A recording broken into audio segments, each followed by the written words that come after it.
Muy buenas tardes, chicos. El día de hoy vamos a continuar con la clase que habíamos quedado de sistemas de animales y vegetales y comenzaremos con la última diapositiva que hemos visto acerca de reproducción sexual. Para hablar acerca del proceso de reproducción sexual de las plantas, que podemos recordar un poco, no es la metagénesis que sufren algunas plantas, las briofitas, las pteridofitas.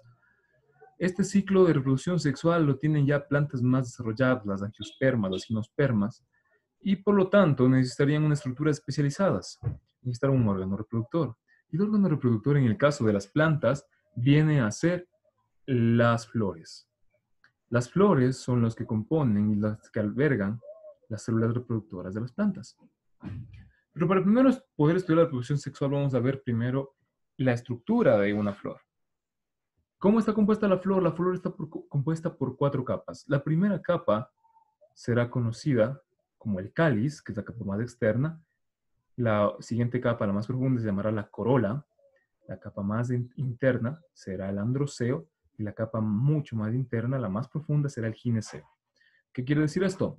Estamos viendo aquí en la imagen una flor hermafrodita, una flor que tiene las dos porciones sexuales. Obviamente tenemos que recordar que hay flores también que tienen, que son o bien masculinas o bien femeninas. En este caso, esta flor es una flor hermafrodita ya que tiene ambos sistemas sexuales, tanto masculino como femenino. En el caso vamos a hablar acerca de la primera envoltura, que tenemos al cáliz.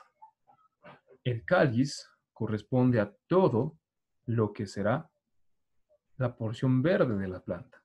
La, la primera envoltura, la más externa, que va a ser el cáliz. ¿Quiénes componen el cáliz? Cada una de las hojitas que nosotros vemos que recubre la flor se llama sépalo. Entonces, la primera capa de la flor será el cáliz compuesta por sépalos.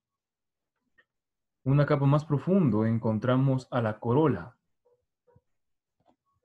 Y en la corola nosotros encontramos que cada uno de estas partes de la corola está formado por un pétalo. Y esta viene a ser la segunda capa. Es decir, la segunda capa de la flor es la corola, formada por pétalos, que son las que tienen los grandes y llamativos colores que presentan las flores. La parte más interna encontramos al androceo. El androceo estará formado por varias porciones. Primero, tenemos aquí a unos filamentos que se unen al centro de la planta, en este caso al ovario, denominados filamentos. Y por el filamento sale y sobresale una pequeña porción denominada antera. La antera junto con el filamento formarán la tercera capa denominada androceo.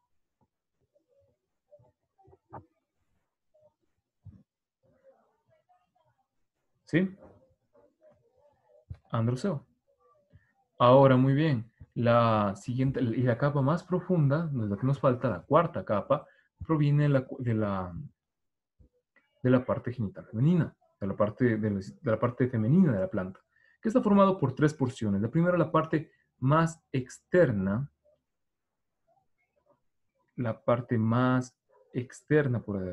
podemos decir, de esta porción, la parte más grande se llamará estigma, que es una pequeña boquita que sobresale para llegar al núcleo de la planta.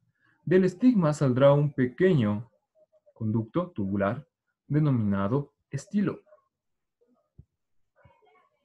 Y por último, al fondo que este estigma conectará con este estilo, conectará el estigma con la porción más profunda de la planta, que será el ovario. Y dentro del ovario están los óvulos.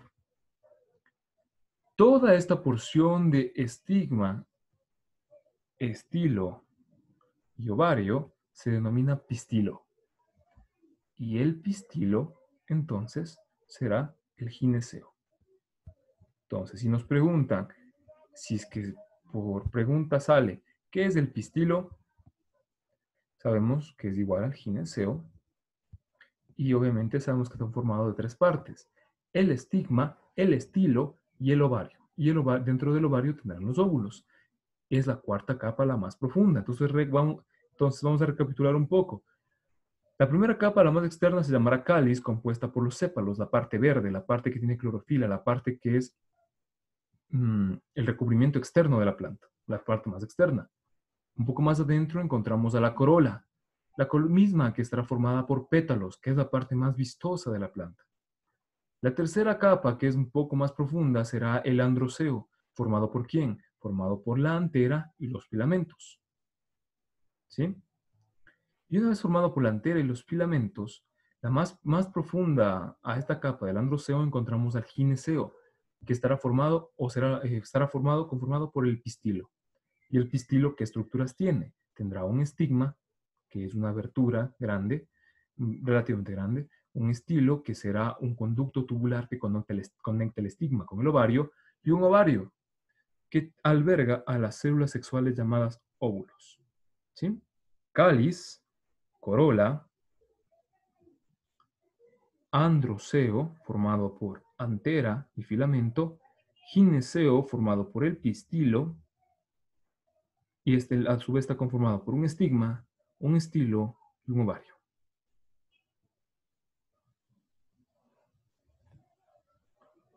Muy bien. Una vez que hemos visto las partes de la flor, es necesario que nosotros observemos y veamos también cuáles son las porciones o cómo es que se forman estas plantas. Porque ya hemos visto la anatomía del órgano sexual de la planta, que es la flor. Ahora veremos cómo es que se producen sus células sexuales. Vamos a tener ciertos em, conceptos claros antes de poder seguir. ¿Cuáles son estos conceptos claros? Primero, las células sexuales masculinas de la planta serán los gramos de polen y las células sexuales femeninas serán llamadas óvulos. ¿Sí? ¿Dónde está cada una? En la antera se encuentran ubicados unas pequeñas estructuras llamadas sacos polínicos.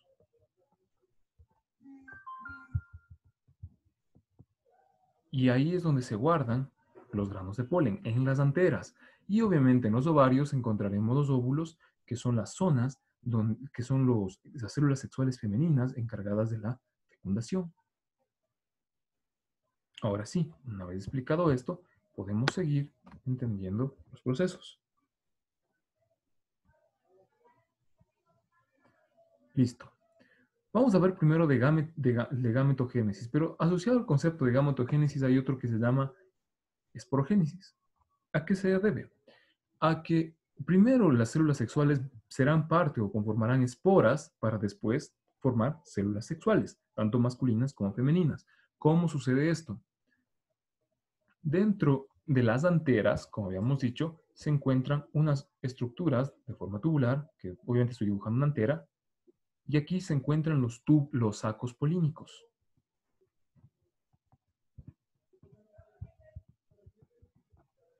Dentro del saco polínico encontraremos una célula muy especial denominada el microesporocito.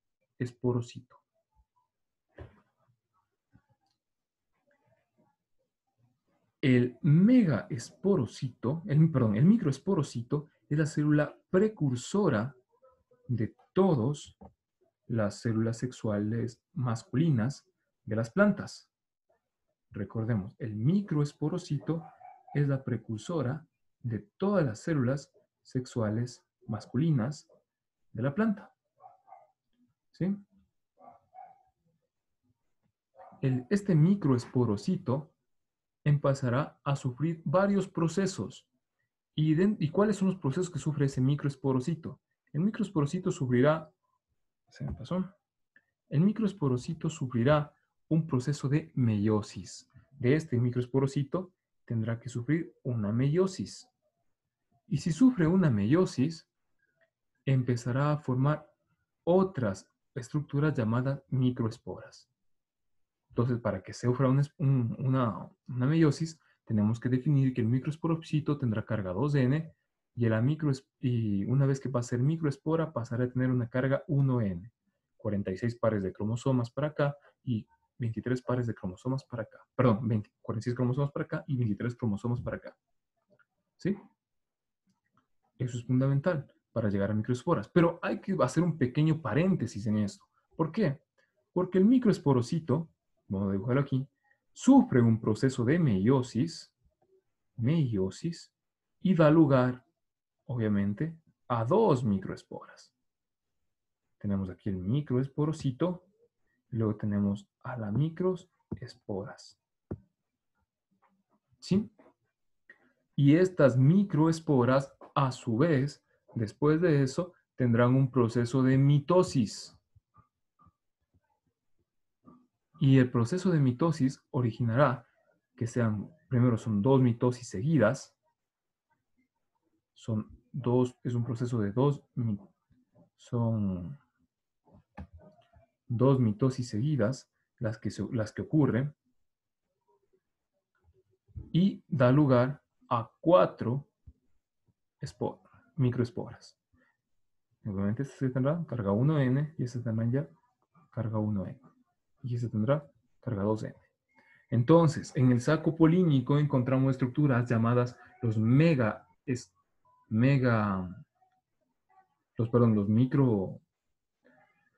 los microesporocitos, y esos microesporocitos darán lugar a través de una división meiótica a las microesporas que van a tener carga 1N.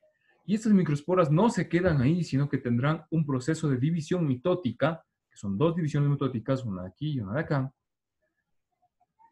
para dar lugar a 4 microesporas. ¿Sí? Las 4 microesporas se dividirán para formar cada una un grano de polen. ¿Sí? ¿Y cómo es que forma ese grano de polen? Podemos ver aquí está formada la microespora. Pero una vez aquí está formada la microespora, esta se empezará a cubrir de dos capas. Una capa externa, vamos a tratar de dibujarlo, una capa externa llamada la exina y una capa un poco más interna llamada la íntima.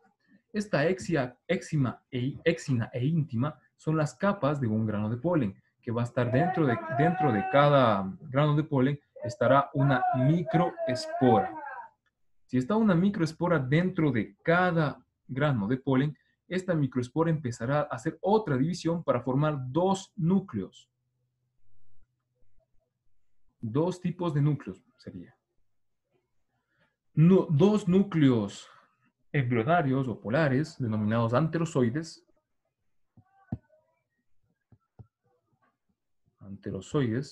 y otro núcleo que será un núcleo vegetativo. Es decir, hay tres núcleos con carga 23N cada uno, perdón, con carga 1N para cada uno, que estarán dentro de un grano de polen. ¿Para qué sirve cada uno? Los anterozoides serán los que sirven para hacer la fecundación y en cambio el núcleo vegetativo será el que funcionará para hacer el tubo polínico. ¿Sí? Así es como funciona la gametogénesis masculina en las plantas. Ahora veremos la femenina sin perder el hilo. Al igual que las células masculinas estaban en la antera, en la célula femenina se encuentran en el ovario. Y en el ovario tenemos, vamos a dibujarlo ahí, varias células. Si aquí teníamos el microesporocito, acá tendremos el megaesporocito, con igual tendrá carga 2N. Este megaesporocito sufrirá al igualmente una división, una división meiótica. Ya sabemos que tiene dos etapas, la meiosis, y nos dará lugar a 4 células hijas. ¿Sí? 4 células hijas, como podemos ver aquí. ¿Cuál es la diferencia? Aquí, si es que nosotros en la espermatogénesis en la gametogénesis masculina, teníamos de resultado 4 microesporas, las 4 iban a formar un grano de polen. Pero en cambio, si aquí en la gametogénesis femenina teníamos un megaesporocito, este sufre división meiótica, da 4 células, pero de esas 4 células solo una se mantiene y las otras 3 degeneran. Si eso pasa, y como eso pasa, solo una de las células va a ser apta y funcional para poder fecundarse. Obviamente esta célula al final ya tendrá una carga 1N. Y al igual que en la meiosis, en la gametogénesis masculina sufrían procesos de mitosis, dos procesos de mitosis, en la gametogénesis femenina ocurre también procesos de mitosis, pero aquí ocurrirán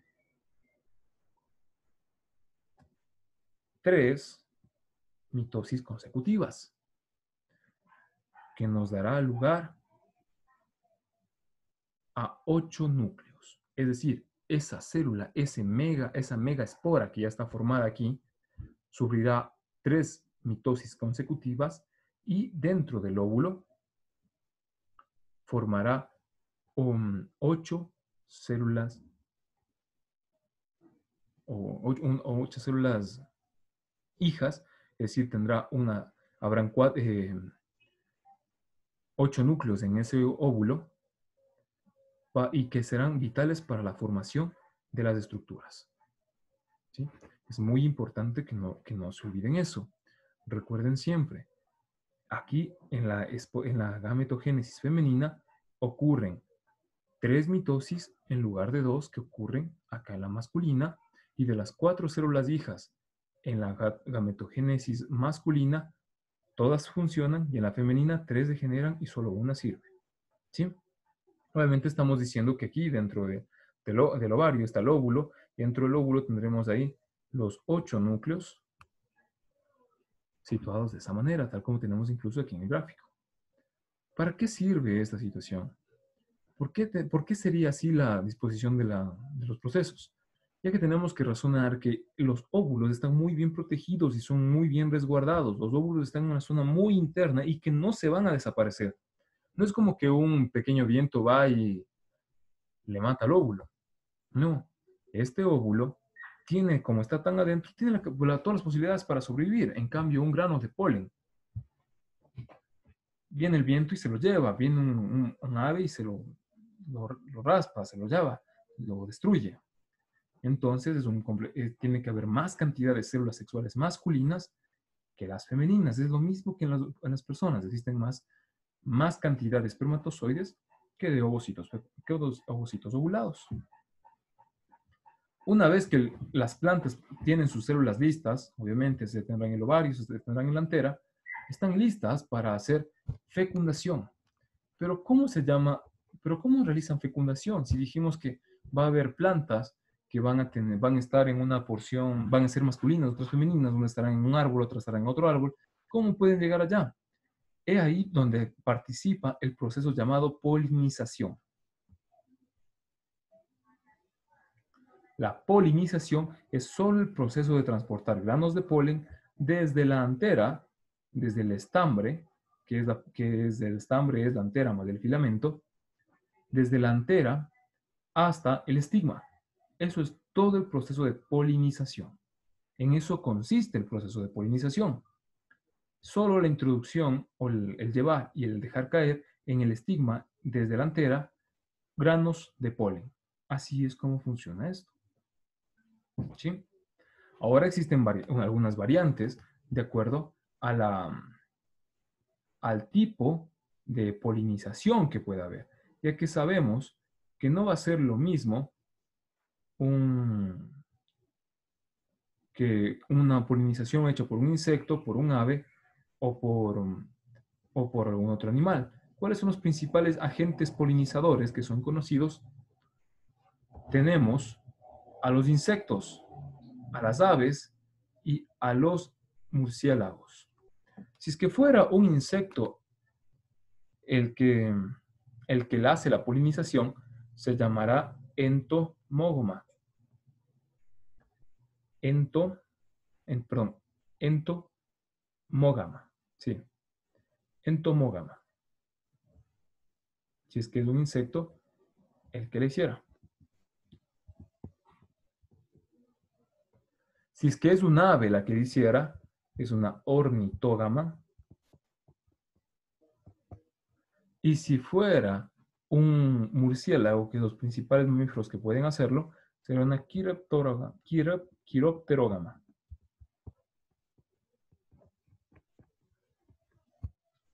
¿Sí?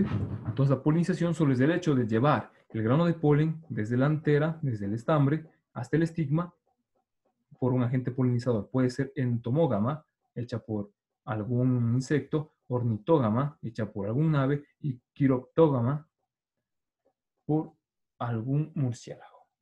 ¿Sí? Es el proceso de polinización. Ahora encontramos que una vez llegada al proceso de polinización, tenemos que saber que existe en la planta procesos que darán lugar a una semilla, ya que sabemos que todos esos procesos son para dar son para dar forma a una semilla. Primero recordemos todas las porciones de la planta: el estigma, el estilo, es decir, el estambre, el pistilo, toda la porción masculina y femenina. Una vez que ya se haya formado todo lo que son anteras, todos los que son, perdón, todos los que son granos de polen, todo lo que son óvulos con sus núcleos, y en el proceso de polinización, el agente polinizador lleva el grano de polen. ¿Y qué es lo que pasa ahí? El grano de polen es depositado a nivel del estigma. A nivel del estigma. Una vez depositado el grano de polen en el estigma, vamos a recordar que el grano de polen tenía dos núcleos que eran polares y un núcleo que era vegetativo. Este núcleo vegetativo emite una prolongación que va a atravesar la íntima y la exina, llamada tubo polínico. Si este tubo polínico se protruye, llega hasta la zona del ovario y encontrar un óvulo que esté listo para fecundarse. Como podemos ver aquí en esta imagen, y aquí ya ha llegado el tubo polínico, y recordemos que el gameto femenino no solo tiene un núcleo, tiene 8 núcleos. Aquí encontramos la utilidad que tienen esos otros 6 núcleos. ¿Para qué sirven? Estos núcleos, que eran así, la femenina, tenía 3 arriba, 3 abajo, 2 en medio. Estos son los polares. Los núcleos superiores, que los núcleos superiores se llaman antípodas. Uy, se me fue. Núcleos superiores se llamarán antípodas.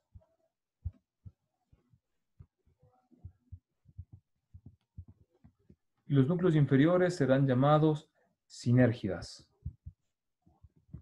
Ojo, pero solo estos dos núcleos de aquí. Porque el núcleo de en medio, vamos a borrarlo y ponerlo de otro color. El núcleo de en medio no es una sinérgida. El núcleo de en medio, no, me confundí. El núcleo de en medio es otro núcleo vegetativo. Es el núcleo vegetativo del óvulo. Las sinérgidas, es decir, las que son a los costados del núcleo vegetativo, son las que atraen al tubo polínico. Es decir, llega el grano de polen, el núcleo vegetativo hace su parte, bota el tubo polínico, y este tubo polínico llega, es atraído por las sinérgidas, busca por donde tiene que ir, encontró la sinérgida, y por ahí dice: aquí está el óvulo que necesito. Entonces el óvulo va y se mete hacia el óvulo.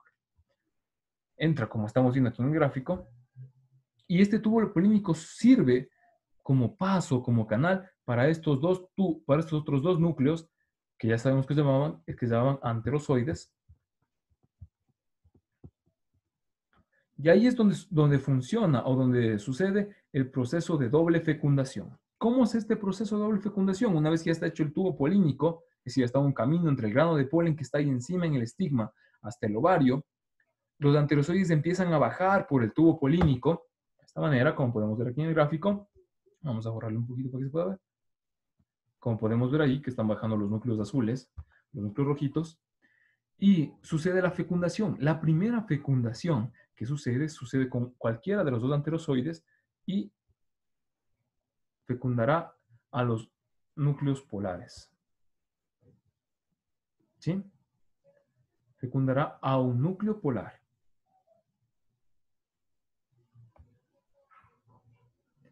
¿Sí?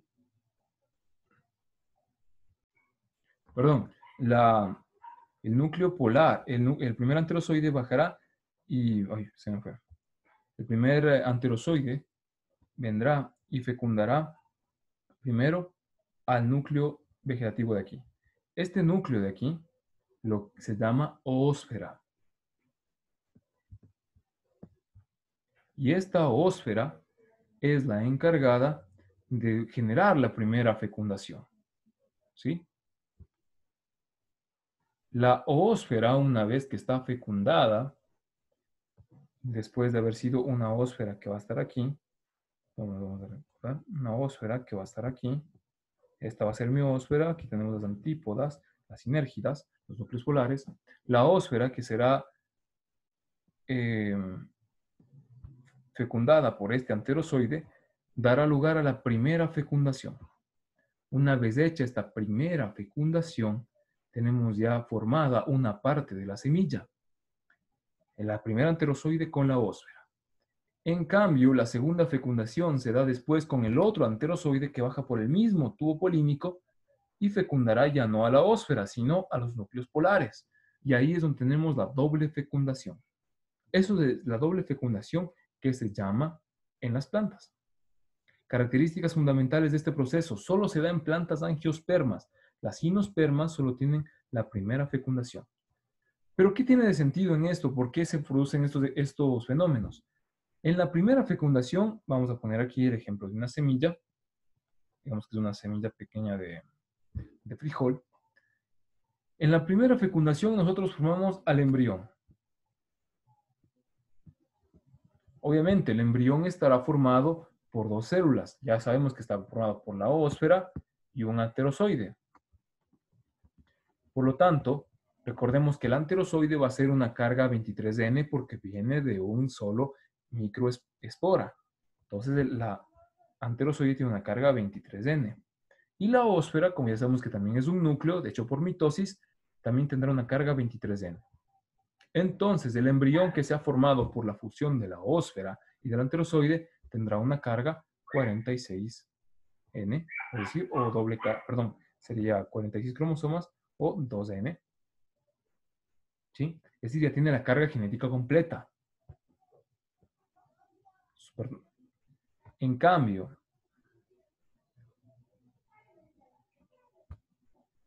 el siguiente, vamos a ver otra vez esto. Lo siguiente es lo siguiente fecundación que une el otro anterozoide que tiene carga 1N con los núcleos polares que igual tiene carga, que cada uno tiene carga 1N, cada uno, darán origen al resto de la semilla, que es conocido como endospermo. Y si es endospermo, esta semilla tiene la carga genética de estos dos núcleos polares y del anterozoide, es decir, tiene carga 3N por el 1N de cada uno y que forma el endosperma. Para eso sirve la doble fecundación. Repetimos, primera fecundación se da entre un anterozoide y la ósfera y eso da origen al embrión con una carga 2N. En cambio, la segunda fecundación se da por el anterozoide, dos núcleos polares y eso da una carga de 3N. Va a ser triploide. ¿Sí? Y si va a ser triploide, en ese caso ya no estará formando un embrión, sino estaría formando el endosperma. Y así es como funciona. ¿Alguna pregunta? Muy bien, chicos, esto ha sido todo por el día de hoy. Que tengan buena tarde. La siguiente clase continuamos.